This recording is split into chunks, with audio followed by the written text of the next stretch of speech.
దుష్టుల ఆలోచన చొప్పున నడువక. అసలు దుష్టుడంటే ఎవరు అని మనం చూస్తే కనుక, దుష్టుడు అంటే అపవాది. అపవాది అంటే ఎవరో తెలుసా? సాతాను. వాడు దుష్టుడు. అయితే సాతాను ఏం చేస్తాడు? దుష్టుడు మనల్ని దేవునికి దూరం చేయాలని ప్రయత్నాలు చేస్తూ ఉంటాడు. వాడి ప్రయాసం అంతా ఒకటే, ఏంటిది అని అంటే మనల్ని దేవునికి దూరం చేయాలి, దేవునికి మనకి మధ్యలో ఎడబాటును కలిగించాలి, దేవునికి మనం సమీపంగా వెళ్లకుండా మనల్ని దేవునికి ఎడం చేసేయాలి, దేవుని కృప, దేవుని కార్యాలు, దేవుని అద్భుతాలు మనం చూడకుండా అపవాదిగాడు జాగ్రత్త పడతా ఉంటాడు. ఎప్పటికప్పుడు వాడు జాగ్రత్త పడతా ఉంటాడు. వాడి పని ఏంటిది అని అంటే దేవునికి మనల్ని దూరం చేయాలి, దేవుని స్వరాన్ని మనం వినకుండా చేయాలి, దేవుని పని మనం చేయకుండా చేయాలి, దేవుని కొరకు మనం అడుగులు ముందుకు వేయకుండా చేయాలి అని చెప్పి వాడు చాలా ప్రణాళికలు పలుకుతూ ఉంటాడంట. ఎందుకు అంటే మనల్ని నాశనం చేయటానికి, భక్తి జీవితంలో నుంచి మనల్ని వెనక్కి లాగడానికి అపవాది అహర్నిశలు ప్రయత్నం చేస్తూ ఉంటాడు. వాడు ఏం చేస్తాడు అని అంటే, అపవాది గర్జించు సింహము వలె ఎవరిని మింగుదునా అని వెదకుచూ తిరుగుచున్నాడు. వాడు వెతుకుతా ఉన్నాడు, ఎవరు దొరుకుతారా, వాళ్ళని దేవునికి దూరం చేయాలి, వాళ్ళని భ్రష్టుల్ని చేయాలి, వాళ్ళని దరిద్రులుగా చేయాలి, దేవుని ఆశీర్వాదం వాళ్ళ మీదకి రాకుండా చేయాలి అని చెప్పి అపవాదిగాడు అహర్నిశలు వెతుకుతా ఉంటాడంట. ఎందుకు అంటే దేవునికి మనకి దూరాన్ని కలిగించడానికి. దేవునికి మనకి దూరాన్ని కలిగించడానికి వాడు మొట్టమొదటిగా చేసే పని ఏంటిది? వాడు ఏ మార్గం గుండా మన జీవితాల్లోకి వస్తాడు అని అంటే, మనలో కలిగే ఆలోచనల ద్వారా అపవాది మన జీవితాల్లోకి ప్రవేశిస్తాడు. మొట్టమొదటిగా అపవాది మనకు కలిగించే ఆలోచనలో మొట్టమొదటి ఆలోచన ఏంటిది అని అంటే, ఫస్ట్ ఒక ఆలోచన మనకి పుట్టిస్తాడు. వాడు ఏంటి ఆలోచన అని మనం ఆలోచన చేస్తే, దేవుడు నన్ను మర్చిపోయాడు. ఇది చాలా మందికి అనిపించే ఒక చిన్న ఆలోచనగా కనిపిస్తుంది, అవునా? ఎంతమందికి అనిపించింది? కొన్నిసార్లు కష్టాలు, శ్రమలు, ఇబ్బందులు, శోధనలు వచ్చినప్పుడు, కొన్నిసార్లు మనం చేసే ప్రార్థనలకు జవాబు రానప్పుడు, ఒకవేళ జవాబు ఆలస్యం అయినప్పుడు ఫస్ట్ మనకు వచ్చే ఆలోచన ఏంటిది అని అంటే, దేవుడు నన్ను మర్చిపోయాడు, దేవుడు నా ప్రార్థన వినడం లేదు, దేవునికి నేను ఎందుకో నచ్చడం లేదు, దేవుని కృప ఎందుకో నా మీదికి రావటం లేదు అని చెప్పి సాధారణంగా మనం పలుకుతా ఉంటాం ఎలాంటి మాటలు. ఎంతమందికి అనిపించింది అట్లాగా? ఎంతమందికి అనిపించింది? చాలా మందికి చాలా సందర్భాల్లో అనిపిస్తుంది. నాకు కూడా కొన్నిసార్లు అనిపించింది, దేవుడు ఒకవేళ మర్చిపోయాడా ఏంటి అని. చాలా మందికి అనిపిస్తూ ఉంటుంది. ఇది చాలా చిన్న ఆలోచనే, చాలా సాధారణమైన ఆలోచనగానే మనకు అనిపిస్తుంది. కానీ ఈ ఆలోచన వెనకాల సాతాను గాడు ఒక పెద్ద కుట్రని కలిగి ఉన్నాడు. ఏంటిది? ఈ ఆలోచన మనం పుట్టించినప్పుడు మనలో ఏం జరుగుతుంది అని అంటే, మనలోని విశ్వాసం క్రమక్రమంగా మనకే తెలియకుండా తగ్గిపోవడం అనేది జరిగింది. మనలో దేవునిపై ఉన్న నమ్మకం క్రమక్రమంగా తగ్గిపోవడం అనేది జరిగింది. మన విశ్వాసం సన్నగిలిపోతా ఉంటుంది. ఇలాంటి ఆలోచన మనకు వచ్చినప్పుడు దేవుని మనం సరైన రీతిలో నమ్మలేం కాబట్టి దేవుని కార్యాలు మన జీవితంలో జరగవు. మనలో ఎప్పుడైతే విశ్వాసం సన్నగిలిపోతా ఉంటుందో మనలోకి భయం వచ్చేస్తుంది. విశ్వసించేవాడు కలవరపడడు అని చెప్పి లేఖనం సాక్ష్యం ఇచ్చింది. ఎవరిలో అయితే విశ్వాసం ఉంటుందో వాళ్ళు శ్రమల్లో సహితం చెక్కు చెదరని వారిగా ఉంటారు. ఎలాంటి భయంకరమైనటువంటి పరిస్థితులు వచ్చినా, భయంకరమైన శ్రమలు వచ్చినా, అడుగడుగున ఎటు చూసినా నష్టాలే కనబడుతున్నా కూడా దేవుని మీద విశ్వాసం వచ్చిన వారు కదిలించబడరట. దేవునికి స్తోత్రం. వాళ్ళని కదిలించడం ఎప్పటికీ సాధ్యం కాదు. దేవుని మీద విశ్వాసం ఉంచిన వారి జీవితాల్లో భయం అనేది ఉండదు. ఎవరైతే దేవుని యొక్క కార్యాల మీద అపనమ్మకాలు కలిగి ఉంటారో వాళ్ళ జీవితాల్లో దేవుని కార్యాలు జరగవు. బైబిల్లో ఒక మాట ఉంటుంది, నీవు నమ్మిన ఎడల దేవుని మహిమను చూసేదవు. నమ్ముటని వలనైతే నమ్మువానికి సమస్తము సాధ్యమే. నువ్వు ఏది నమ్ముతున్నావో అదే నీ జీవితంలో నీ నమ్మిక చొప్పున నీకు జరుగును అని చెప్పి దేవుడు చెప్తాడన్నమాట. అయితే ఈరోజు సాతాను ఏం చేస్తాడు అని అంటే, మనలోని నమ్మకాన్ని దొంగిలించడానికి వాడు మొట్టమొదటిగా కలిగించే ఆలోచన ఏంటి అని అంటే, దేవుడు నా ప్రార్థన వినటం లేదు, దేవుడు నా పక్షంగా లేడు, దేవుడు నన్ను మర్చిపోయాడు, దేవుడు నన్ను విడిచిపెట్టేశాడేమో, దేవునికి నేను నచ్చడం లేదేమో, అందుకే దేవుని కృప నా మీదికి రావట్లేదు అనేటువంటి ఆలోచనలు మనలో పుట్టించి మనలో రేపటి రూపాన్ని వికృతంగా ఆలోచించుకునేటట్టుగా, అంటే ఈ రోజు మనం బాగానే ఉన్నాం, రేపేం జరిగితో అని మనం భయపడేలాగా అపవాది జాగ్రత్త తీసుకుంటాడు. ఇది మనం యోబు జీవితంలో చూడొచ్చు. ఆయన ఒక మాట అంటాడు, ఏది వచ్చింది అని నేను భయపడ్డానో అదే నా మీదకి వచ్చేసింది. కొన్నిసార్లు మన జీవితాల్లో ఎదురయ్యే పరిస్థితిని బట్టి కొన్నిసార్లు భయాలు మనలోకి వచ్చేసి రకరకాలుగా మనం ఆలోచిస్తూ ఉంటాం.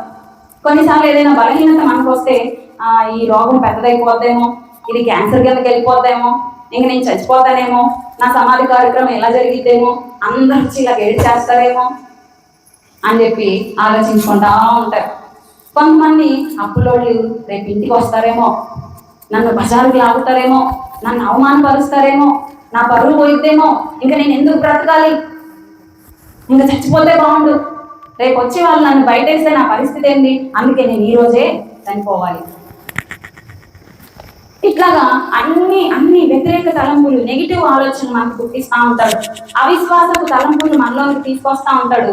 మనం ఏది తలంచుదామో అదే మన జీవితంలో జరిగిద్దని మనకన్నా ముఖ్యంగా సాతాను గాడికి తెలుసు. మనం ఏది నమ్ముతామో అదే మన జీవితంలో జరిగింది.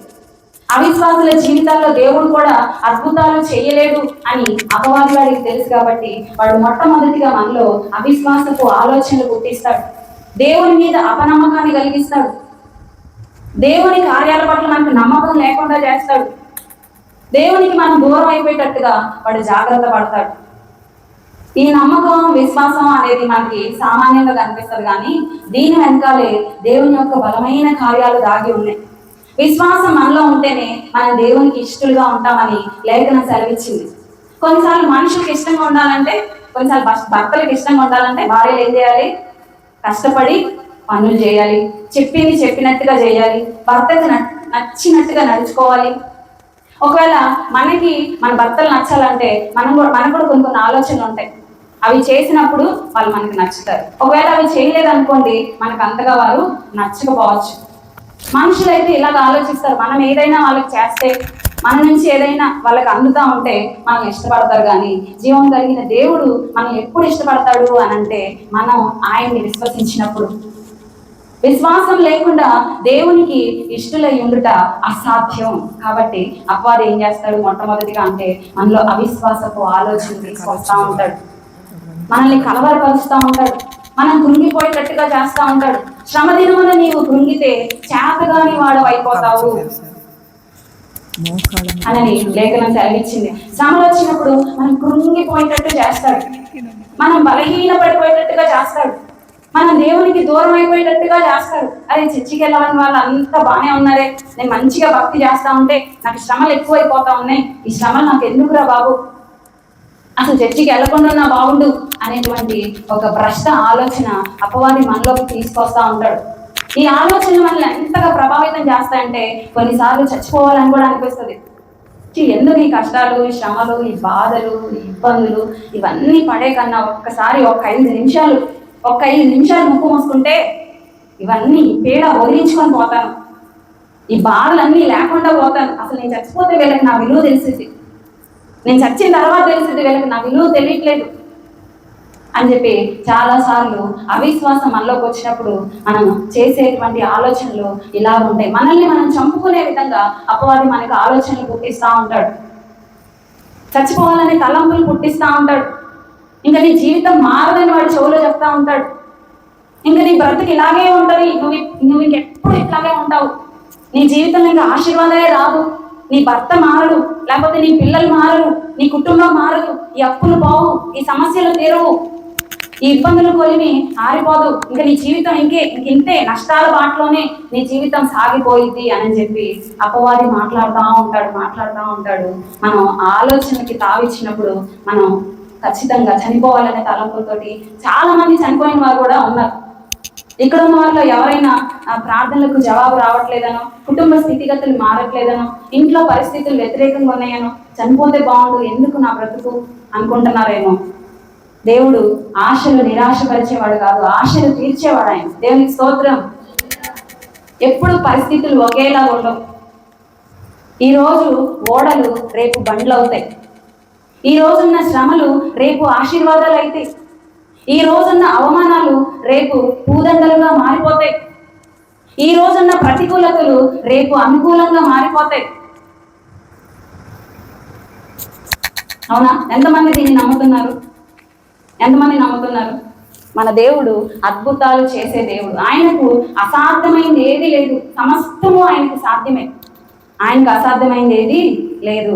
అయితే మనం ఒకటి చేయాలి. దేవుడు అనేక కార్యాలు మన జీవితంలో చేస్తాడు, చేయడానికి సిద్ధంగా ఉన్నాడు. కానీ మనం ఒకటి చేయాలి. ఏంటిది అని అంటే, అపవాదికి చోటు ఇవ్వకూడదు. దేవుణ్ణి నమ్మే విషయంలో మనం వెనుకడుగు వేయకూడదు. అవిశ్వాసపు తలంపులు మన జీవితంలోకి రాకూడదు. ఎప్పుడు కూడా విశ్వాసపు తలంపులతోటే మనం నింపబడాలి. అవునా? పరిస్థితులు ఎప్పుడూ ఇలాగే ఉండిపోవు. కాబట్టి కృంగ నిమిత్తం లేదు. ఎవరి మనసు కృంగ నిమిత్తం లేదు. కృంగిపోవాల్సిన అవసరం లేదు. రిపోర్ట్లను మార్చే దేవుడు మన దేవుడు. ఆయన గాయాలలో స్వస్థత ఉంది. ఇదిగో నా గాయాలలో స్వస్థత అని చెప్పి దేవుడు మాట్లాడుతూ ఉన్నాడు. ఒకవేళ రిపోర్ట్లను చూసి భయపడుతున్నావేమో, ఆ రిపోర్ట్లు మార్చడానికి నా దేవుడు శక్తి కలిగిన వాడు. దేవునికి స్తోత్రం. ఇంకా అయిపోయింది అనుకున్న అక్కడి నుంచి దేవుడు మరలా ప్రారంభించగలడు. ఇంకా లేదు, ఇంకా అవకాశమే లేదు అనుకున్న దగ్గర నుంచి దేవుడు మనల్ని విస్తారంగా వాడుకోవడానికి సమర్థుడు. కాబట్టి అపవాది ఏం చేస్తాడంటే, మనలో అవిశ్వాసపు తలంపులు, అపనమ్మకం, దేవుని కార్యాల పట్ల సందేహం తీసుకొస్తా ఉంటాడు. ఇంకెన్ని సంవత్సరాలు, ఇంకెప్పుడు జరిగిద్ది, ఇంకెప్పుడు అయింది, ఇంక అయ్యేలాగా లేదు అని చెప్పి వాడు పదే మనతో మాట్లాడుతూ ఉంటాడు. మనల్ని అవిశ్వాసపు తలంపుల్లోకి తీసుకెళ్తాడు. కాబట్టి మనం అవిశ్వాసపు తలంపులు మనలోకి రానివ్వకూడదు. దేవుని మనం పరిపూర్ణంగా నమ్మేటువంటి వారిగా ఉంటే దేవుని యొక్క కార్యాలు మనం చూస్తాం. దేవుడు చేసిన ప్రతి అద్భుతాల్లో వారి యొక్క విశ్వాసాన్ని బట్టే దేవుడు కార్యాలు చేసినట్టుగా మనం లేఖన గ్రంథాల్లో చూడవచ్చు. దేవుని స్తోత్రం. అమ్మ, నీ విశ్వాసమే నిన్ను స్వస్థపరచు, నీ నమ్మిక చొప్పున నీకు జరుగును, విశ్వసించేవాడు కలవరపడడు. ఇలాగా ఎన్నో లేఖనాలు దేవుడు రాయించి పెట్టాడు. కాబట్టి ఈరోజు ఇక్కడున్న వాళ్ళు శ్రమలు వచ్చినాయనో, చింతలు వచ్చినాయనో, ఇబ్బందులు వచ్చినాయనో, శోధనలు వచ్చినాయనో, కృంగుబాటు వచ్చిందనో, నిరుత్సాహపడిపోయి, నీరు గారిపోయి, కృంగిపోయి, బాధపడిపోయి చచ్చిపోతే బాగుండు అనుకోవాల్సిన అవసరం లేదు. నువ్వు చావనక్కర్లేదు. దేవుడు నీ పక్షంగా ఉన్నాడు. నిన్ను ఆయన మర్చిపోతాడా? విడిచిపెడతాడా? మనుషులు మనల్ని మర్చిపోతారు. ఇప్పుడు మనం సజీవంగా ఉన్నాం. ఒకవేళ మనం చనిపోయాం అనుకోండి, మన కోసం ఎన్ని రోజులు ఏడుస్తారు మనుషులు? 1 నెల ఏడుస్తారు, ఒకవేళ 2 నెలలు ఏడుస్తారు, లేదంటే ఒక 3 నెలలు ఏడుస్తారు. తర్వాత మర్చిపోతారు. మనుషులు మనల్ని మర్చిపోతారు. కొన్నిసార్లు మనం మంచిగా ఉన్నప్పుడు మన చుట్టూ తిరిగిన వాళ్ళు కొంత ఎడం వచ్చిన తర్వాత మనల్ని మర్చిపోతారు. మనుషులు మనల్ని విడిచిపెట్టచ్చు, మర్చిపోవచ్చు, వదిలేయచ్చు. కానీ దేవుడు మనల్ని వదిలేస్తాడా? మర్చిపోతాడా? నిన్ను కాపాడువాడు కునుకడు, నిద్రపోడు. నేను నిన్ను విడువను, నిన్నెన్నడను ఎడబాయను అనని లేఖనం సాక్ష్యం ఇస్తా ఉంది. దేవుడు విడిచిపెడతాడా? దేవుడు మనల్ని మర్చిపోతాడా? తల్లి తన చంటి బిడ్డను మరచిదేమో గాని నేను నిన్ను మరువను, నేను నిన్ను విడువను, నిన్నెన్నడూ ఎడబాయను అనని దేవుడు మనకి వాగ్దానం చేశాడు. ఆయన మనల్ని ప్రేమిస్తా ఉన్నాడు. ఆయన ప్రేమ 1 రోజు, 2 రోజులో, 1 సంవత్సరమో, 2 సంవత్సరాలో కాదు. ఆయన ప్రేమ శాశ్వతం ఉంటదంట. దేవునికి స్తోత్రం. శాశ్వతమైన ప్రేమతో నేను నిన్ను ప్రేమిస్తున్నాను అని దేవుడు మాట్లాడుతున్నాడు. ఆయన ప్రేమ అవసరం ఉన్నంత వరకే ఉండేది కాదు. మన పరిస్థితులు బాగున్నంత వరకే మనుషులు ప్రేమిస్తారు. మనతో అవసరం ఉన్నంత వరకే మనుషులు ప్రేమిస్తారు. కొన్నిసార్లు మనం అందంగా ఉన్నప్పుడే మనల్ని మనుషులు ప్రేమిస్తారు. ఇలాగా మనం వాళ్ళకి నచ్చినవి చేసినప్పుడే మనుషులు మనల్ని ప్రేమిస్తారు. కానీ జీవం కలిగిన దేవుడు ఉన్నాడు. ఆయన మనలో ఏది ఆశించకుండా నిస్వార్థంగా ఆయన మనల్ని ప్రేమిస్తా ఉన్నాడు. ఆయన మనల్ని విడిచిపెట్టట్లేదు. ఆయన దూతలు మనకు కావలిగా ఉంచాడు. ఒక్క క్షణం కూడా ఆయన మనల్ని వదిలిపెట్టే దేవుడు కాదు. ఒకవేళ ఆయన వదిలిపెడితే మనం ఈరోజు సజీవులుగా ఉండేటువంటి వారము కాదు. అవునా? దేవుడు మనల్ని విడిచిపెట్టేవాడు కాదు. ఆయన ఒకవేళ విడిచిపెడితే ఈరోజు మన పరిస్థితులు ఎలా ఉండే కాదు. దేవుడు మనల్ని పట్టుకొని ఉన్నాడు. ఆయన ప్రేమ బంధంలో మనం బంధించి ఉంచాడు. కాబట్టి ఈరోజు మనం సంఘంలో కూర్చొని ఉన్నాం. దేవునికి స్తోత్రం. కాబట్టి దేవుడు నాతో లేడేమో, ఎందుకో దేవునికి నేను నచ్చట్లేదేమో, దేవుని కార్యాలు నా జీవితంలో ఎందుకు జరగట్లేదో, ఎందుకు అన్ని వ్యతిరేక పరిస్థితులు నాకు ఎదురైపోతా ఉన్నాయో అని చెప్పి ఒకవేళ దేవుడు నన్ను వదిలిపెట్టేసాడేమో అని కృంగిపోతున్న వారు ఇక్కడ ఎవరైనా ఉంటే వారితో దేవుడు మాట్లాడుతూ ఉన్నాడు, నేను నిన్ను విడిచిపెట్టను, ఎన్నడూ నువ్వు ఎడబాయను. కాబట్టి రేపేం జరిగిద్దో అని చెప్పి అవిశ్వాసంలోకి వెళ్ళాల్సిన అవసరం లేదు. ఇది మొట్టమొదటిగా సాతాను కలిగించే ఆలోచన ఏంటిది అంటే, దేవుడు నన్ను వదిలిపెట్టేశాడేమో, మర్చిపోయాడేమో, దేవుని కార్యాలు నా జీవితంలో జరగట్లేదు, నా ప్రార్థనకి సమాధానం రావట్లేదు. ఒకవేళ నీ ప్రార్థనలకు ఇంకా సమాధానం రాలేదేమో, కానీ సమాధానం రావటానికి దేవుడు ఒక సమయాన్ని నిర్ణయించి పెట్టాడు. ఈ భూమి మీద జరిగే ప్రతి దానికి ఒక టైంని దేవుడు నిర్ణయించి పెట్టాడు. ఆ టైంకి దేవుడు నువ్వు అడిగిన దానికంటే, ఊహించిన దానికంటే అత్యధికమైన కృపను నీకు అనుగ్రహిస్తాడు. కాబట్టి కృంగిపోవాల్సిన అవసరం లేదు. ఇది అపవాది కలిగించే మొదటి ప్రమాదకరమైనటువంటి ఆలోచన. రెండో ఆలోచన కూడా వాడు గుర్తిస్తాడు. ఏంటి అని అంటే, నిన్ను దేవుడు క్షమించడు. పెద్ద బయలుదేరావు ఏదో దేవుని పని చేయాలి అని, ఏమన్నా మంచిదానివా? పాపిష్టి, నీది ఒక బతికేనా? ఎందుకు దేవుని పని చేస్తావా నువ్వు? ఒకసారి వెనక్కి చూసుకో, నీ జీవితం ఒకసారి వెనక్కి చూసుకో. చండాలం అంతా నీ బతుకులో పెట్టుకొని పెద్ద పరిశుద్ధురాల్లాగా బయలుదేరి దేవుణ్ణి ప్రకటించడానికి పోతావా? కూర్చోడా అని చెప్పి అపవాదిగాడు ఏం చేస్తాడంటే, మనలో అవిశ్వాసాన్ని గుర్తిస్తాడు. దేవుడు నన్ను క్షమించడు, ఇంకా నాకు క్షమాపణ లేదు, నాది ఒక బ్రతికేనా, నాది ఒక జీవితమేనా, నేను దేవునికి పనికొస్తానా, నేను ప్రకటిస్తే జనాలు మారుతారా, నా లైఫే బాగాలేదు కదా, నేను ఎందుకు చేయటం, నేను తప్పు చేశాను, నేను పొరపాటు చేశాను, నా ప్రార్థన దేవుడు వినడు, నేను దేవునికి నచ్చను, నేను చేసిన పాపం చాలా పెద్దది, అది దేవుడు క్షమించలేని ఘోర పాపం నేను చేశాను అని చెప్పి కొన్నిసార్లు ఏం చేస్తాడంటే అపవాది మనలో అలాంటి ఆలోచనలు పుట్టిస్తూ ఉంటాడు. దేవుడు నిన్ను క్షమించడు, క్షమించడు, క్షమించడు, క్షమించడు, నీకు ఇంకా క్షమాపణే లేదు అని చెప్పి అపవాది మనలో అలాంటి ఆలోచనలు పుట్టించి దేవునికి మనకి మధ్యలో దూరాన్ని పెంచుతాడు. ఎప్పుడైతే మనలోకి ఆలోచన వస్తుందో మనం సరిగ్గా దేవుని సమీపించలేం, సరిగ్గా దేవుని హత్తుకోలేం, సరిగ్గా దేవుని కొరకు మనం బతకలేం, సరైన తీర్మానాలు మనం చేయలేం. కాబట్టి అపవాది ఏం చేస్తాడంటే, నువ్వు దేవునికి పనికి రావు, నువ్వు వేస్ట్, నువ్వు పాపిష్టిదానివి, నీ పాపాలకు క్షమాపణ లేదు అని అపవాది చెప్తాడు. ఇట్లాగే బైబిల్ గ్రంథంలో ఒక అతనితో అపవాదిగాడు మాట్లాడాడు. అతనిలో అపవాదిగాడు ప్రవేశించాడు. మొట్టమొదటిగా పాపం చేసే వాళ్ళల్లో మొట్టమొదటిగా ఫస్ట్ జరిగేది ఏంటిది అని అంటే, ఫస్ట్ వారిలో అపవాదిగాడు ప్రవేశిస్తాడు. అసలు ముందు వాడు మనలోకి వచ్చి కూర్చుంటాడు. వాడు వచ్చి కూర్చున్నారంటే మనం చోటు ఇస్తేనే కదా, మనం ఇంటి తలుపులు తీస్తేనే కదా కుక్క లోపలికి వచ్చేది. అలాగే మనం డోర్స్ ఓపెన్ చేసినప్పుడే కుక్కలు లోపలికి వస్తాయి. అపవాదిగాడు లోపలికి వస్తాడు, లోపలికి వచ్చి కూర్చొని మనతోటి దుర్మార్గపు పనులు చేయిస్తాడు, తప్పులు చేయిస్తాడు. తర్వాత వాడు బయటకు వచ్చి మన పక్కకు చేరి మనతో మాట్లాడుతూ ఉంటాడు, నువ్వు ఎంత తప్పు చేసావో తెలుసా. కొన్నిసార్లు పాపం చేసేటప్పుడు ఇలాంటి ఆలోచన మనకి రావు, అవునా? వస్తాయా? చేసేటప్పుడు ఎప్పుడు ఇలాంటి ఆలోచనలు రావు. తప్పు చేసేటప్పుడు ఇలాంటి ఆలోచన రాకుండా వాడు జాగ్రత్త పడతాడు. తప్పంగా జరిగిపోయిన తర్వాత, అయిపోవాల్సిన నష్టం అయిపోయిన తర్వాత, జరిగిపోవాల్సిన ఘోరం జరిగిపోయిన తర్వాత వాడు పక్కకు వచ్చి మాట్లాడతాడు. ఏంటిది అని అంటే, నువ్వు పెద్ద తప్పు చేసావు, ఎందుకు చేసావు, ఎందుకు చేసావు, ఎందుకు చేసావు, ఎందుకు ఇలా చేసావు, అసలు నువ్వేనా ఇలా చేసింది, అసలు నువ్వేనా ఇట్లా చేసింది, నువ్వు ఇట్లా చేయటం ఏంటి, అసలు ఇలా నీ జీవితంలో జరగకుండా ఎంత బాగుంది కదా, చూడు వాళ్ళు నిన్నేమనుకుంటున్నారు, చూడు వీళ్ళు నిన్నేమనుకుంటున్నారు, చూడు సమాజం నేను ఎంత ద్వేషిస్తుందో, ఇంకెందుకు నువ్వు చచ్చిపో. ఈ అవమానాలు, ధృణీకారాలు ఇవన్నీ వీళ్ళందరినీ మోసం చేసావు, నువ్వు దేవుణ్ణి మోసం చేసావు, అందరు కళ్ళు కప్పావు, నీలాంటి వాళ్ళు బ్రతకడానికి అవకాశం లేదు అని అపవాది మాట్లాడతారు. మనం చూడొచ్చు మత్తయి సువార్త 27వ అధ్యాయం 4వ వచనం నుంచి మనం చదివితే అక్కడ మనకి ఇస్కరియోతు యూదా కనపడతాడు. ఫస్ట్ అతనిలో సాతాను ప్రవేశించి దేవుణ్ణి అప్పగించేలాగా చేశాడు. దేవుణ్ణి ఇస్కరియోతు యూదా అప్పగించిన తర్వాత అతనితో మాట్లాడటం మొదలు పెట్టాడు. నువ్వు పాపం చేసావు, నువ్వు నిరపరాధిని అప్పగించావు, నీ వల్లే ఇదంతా జరిగింది అని చెప్పి అతనితో మాట్లాడి ఇస్కరియోతు యోధాని పొడిచి ఇబ్బంది పెట్టినప్పుడు అతడు వెళ్ళి ఉరి పెట్టుకొని చచ్చినట్లుగా లేఖనంలో సాక్ష్యం ఉంది. దేవునికి స్తోత్రం.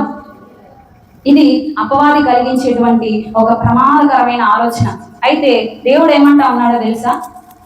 అతిక్రమాలు దాచిపెట్టివాడు వర్ధిల్లుడు కానీ వాటిని ఒప్పుకొని విడిచిపెట్టిన వాడు కనికరం పొందును అని చెప్పి దేవుని లేఖనం సాక్ష్యం ఇస్తా ఉంది. నిన్ను క్షమించుటకు యెహోవా సిద్ధ మనసు కలవాడని లేఖనంలో సాక్ష్యం ఉంది. ఆయన క్షమించేదానికి అధికారం కలవాడని లేఖనంలో సాక్ష్యం ఉంది. ఎంతటి ఘోర పాపికైనా యేసు ప్రభువు దగ్గర క్షమాపణ ఉంది. దేవునికి స్తోత్రం. మనుషులు ఒకవేళ నిన్ను క్షమించకపోయి ఉండొచ్చు, మనుషులు ఒకవేళ నిన్ను చేదరించుకోవచ్చు, మనుషులు నిన్ను అపహసించవచ్చు, మనుషులు నిన్ను హేళన చేయొచ్చు, పెద్ద పరిశుద్ధురాలు బయలుదేరినమ్మా అని చెప్పి మనుషులు నిన్ను దూషించవచ్చు. కానీ జీవం కలిగిన దేవుడు మాత్రం నిన్ను అట్లాగా దూషించడు. ఆయన నీ వైపు చేతులు చాపి పిలుస్తా ఉన్నాడు, చేతులు చాపి పిలుస్తా ఉన్నాడు. నిన్ను హక్కున చేర్చుకుంటాడు, నిన్ను క్షమిస్తాడు, నిన్ను కనికరిస్తాడు, నిన్ను హెచ్చిస్తాడు కూడా. దేవుడు అంత గొప్ప కార్యాలు మన జీవితంలో జరిగిస్తాడు. కాబట్టి వాడి వైపు మనం దృష్టిని నిలపకూడదు. వాడు కలిగించేటువంటి మూడవ ప్రమాదకరమైన ఆలోచన ఏంటిది? అపవాదిగాడు కలిగించేటువంటి మూడవ ఆలోచన ఏంటిది అని అంటే గర్వం, అహంకారం. కొన్నిసార్లు మనం ఏమీ లేనప్పుడు నమ్మకంగా దేవుని వెంబడిస్తాం. దయనీయమైన స్థితిలో దేవుని హత్తుకొని బ్రతుకుతాం. అప్పుడు లేచినా దేవుడే, కూర్చున్నా దేవుడే, పడుకున్నా దేవుడే. దేవుని పని, దేవునికి ప్రార్థన చేయాలి, దేవునికి భక్తి చేయాలి, సేవకుడు, అన్న, అక్క, సంఘం. అసలు నాకు ఇంకా లోకమే వద్దు, అసలు నాకు ఈ లోకమే వద్దు అని చెప్పి మంచిగా నమ్మకంగా ఉంటే దేవుడు అబ్బా నా బిడ్డకి నేనంటే ఎంత ప్రేమ, నేనంటే ఎంత ఇష్టం, నా సన్నిధి అంటే ఎంత ఇష్టం, నా పని అంటే ఎంత ఇష్టం అని చెప్పి ఇట్లాంటి వాళ్ళని నేను దీవించుకోండి ఎలా ఉండాలి అని చెప్పి కొద్దిగా ఆశీర్వదించగానే వెంటనే అపవాది మనలోకి ఏం ఆలోచన చేస్తాడు? గర్వపు ఆలోచనలు తెస్తాడు. ఈ గర్వం అనేది ఒక్కొక్కరికి ఒక్కొక్క రకంగా ఉంటది. మనం చూడొచ్చు యెహెజ్కేలు గ్రంథం 28:17 వచనంలో మనం చూస్తే అక్కడ అపవాది ఫస్ట్ సాతాను కూడా దేవుని యొక్క దూత, ఒక శ్రేష్టమైన కెరూబు పరలోకం నుండి పాతాళానికి పడద్రోయబడటానికి కారణం ఏంటిది అని అంటే గర్వం. ఒకసారి చూస్తారా? యెహెజ్కేలు గ్రంథము 28:17 వచనాన్ని కనుక చూస్తే అక్కడ ఒక మాట ఉంటుంది. నీ సౌందర్యము చూసుకొని నీవు గర్వించిన వాడవై, నీ తేజస్సు చూసుకొని నీ జ్ఞానమును చేరుకొని నేను నిన్ను నేలన పడవేస్తాను. ఏం చూసుకున్నాడంట? ఏం చూసుకొని గర్వించాడంట? అపవాదిగాడు ఏం చూసుకొని గర్వించాడు? నేను అందంగా ఉంటాను, వీళ్ళందరికన్నా నేనే అందంగా ఉన్నాను, చాలా స్మార్ట్గా ఉన్నాను, ఆకర్షణీయంగా ఉన్నాను, అందంగా ఉన్నాను, నా తేజస్సు చాలా గొప్పది, నాకు చాలా తలాంతులు ఉన్నాయి అని చెప్పి అపవాదిగాడు గర్వించాడంట. ఒక శ్రేష్టమైన కెరూబు తనను తాను చూసుకొని గర్వించినప్పుడు పడద్రోయబడినట్టుగా మనం లేఖనంలో చూసాం. అవునా? ఈరోజు ఇక్కడున్న వారిలో ఒకవేళ దేవుడిచ్చిన ఆశీర్వాదాన్ని బట్టి గర్విస్తా ఉన్నారేమో, ఒకవేళ వాడు ఆశీర్వాదాన్ని చూపించి నిన్ను గర్విష్ఠురాలను చేశాడేమో. దేవుడు చేసిన కార్యాన్ని మర్చిపోయి మరలా లోకంతో కలిసిపోయిన వాళ్ళు చాలా మంది ఉన్నారు. అయితే పరిస్థితులు అన్ని రోజులు ఒకేలాగా ఉంటాయా? దేవుడు తలుచుకుంటే తిమ్మిని బమ్మిని చేయగలడు, బొమ్మిని తిమ్మిని కూడా చేయగలడు, ఉన్నదాన్ని లేనట్టుగా చేయగలడు, లేని దాన్ని ఉన్నట్టుగా కూడా ఆయన చేయగలడు. త్రిప్పగలడు, ఆలోచనలు త్రిప్పగలడు, పరిస్థితులు త్రిప్పగలడు, ఏదైనా చేయగలడు, ఆశీర్వదించగలడు, ఇచ్చిన ఆశీర్వాదాన్ని పొంచగలడు. అవునా? నువ్వు దేన్ని చూసుకొని గర్వించావు? అందం చూసుకొని అందంగా ఉన్నాను గర్వించి ఎర్రవిగి ఏదో నా అందాన్ని చూసి నా వెనకాల పడుతున్నారా బాబు, అసలు నాలాంటి వాళ్ళు సమాజంలో లేరు, నా ఫాలోయింగ్ మామూలుగా లేదు. నీ అందం 5 నిమిషాలు చాలు, దేవుడు తలుచుకుంటే 5 నిమిషాలు చాలు, ఒక్క ప్రమాదం చాలు నీ అందం గాల్లో కలిసిపోవడానికి, నీ బలం గాల్లో కలిసిపోవడానికి 4 రోజులు చాలు దేవునికి. అవునా? ఒక్క గడియ చాలండి. ప్రయాణం చేస్తాం, ఎన్నో ప్రయాణాలు చేస్తున్నాము, ఏదో ఒకటి జరిగి 2 కాళ్ళు పోయినాయి అనుకో, అప్పుడు చేస్తావా? తప్పాలి. చేస్తారా? అందాన్ని చూసుకొని అసలు అనుకుంటామా? మనకే పనికిరాదు మన జీవితం. కాబట్టి ఏదో బలం ఉందనో, అందం ఉందనో, ఆస్తి ఉందనో, పరిస్థితులు బాగున్నాయనో, దేవుడు అక్కర్లేదు అన్నట్టుగా బ్రతికావో చివరికి నష్టపోవాల్సి వచ్చింది. దేవుని స్తోత్రం. ఎవరు ఇక్కడ అలాంటి వాళ్ళు ఉన్నారు నాకైతే తెలియదు, కానీ ప్రభువే మాట్లాడుతున్నాడు. నేను ప్రార్థన చేసుకున్నప్పుడు దేవుడు నా తలంపులోనికి ఈ మాటలే తీసుకొచ్చాడు. ఎవరు ఇక్కడ అలాంటి వాళ్ళు ఉన్నారు దయచేసి సరి చేసుకోండి. ప్రతికూలతలు బాగాలేనప్పుడు ఎట్లా దేవుని హత్తుకున్నావో, పరిస్థితులు బాగున్నప్పుడు కూడా దేవుని హత్తుకొని కనుక ఉంటే అంతకు మించి దేవుడు ఆశీర్వదించగలడు. దేవునికి స్తోత్రం. ఈ రోజు కొద్దిగా చూసుకొని నువ్వు సంబరపడిపోయి ఏదో అయిపోయింది, ఇంక నేను ఉన్నత స్థితికి ఎదిగిపోయాను, అసలు దేవుడు నన్ను ఆశీర్వదించేశాడు అని గర్విస్తున్నావేమో. ఇది గోరంతా మాత్రమే, కొండంత ఆశీర్వాదాన్ని దేవుడు నీ కోసం దాచిపెట్టాడు. అయితే దాన్ని పోగొట్టడానికి అపవాది నీలోకి ఇట్లాంటి ఆలోచనలు, సోమరితనం, దేవుని మీద అపనమ్మకం, గర్వం, అహంకారం ఇట్లాంటివి తీసుకొచ్చి నిన్ను ఆత్మీయ భ్రష్టురాలను చేసి ఎందుకు పనికిరానట్టుగా నీ జీవితాన్ని చేసి వాడు సంతోషించి గంతులు వేస్తా ఉంటాడు. దేవుని స్తోత్రం. కాబట్టి అపవాది ఆలోచనలకు మనం చోటు ఇవ్వకూడదు.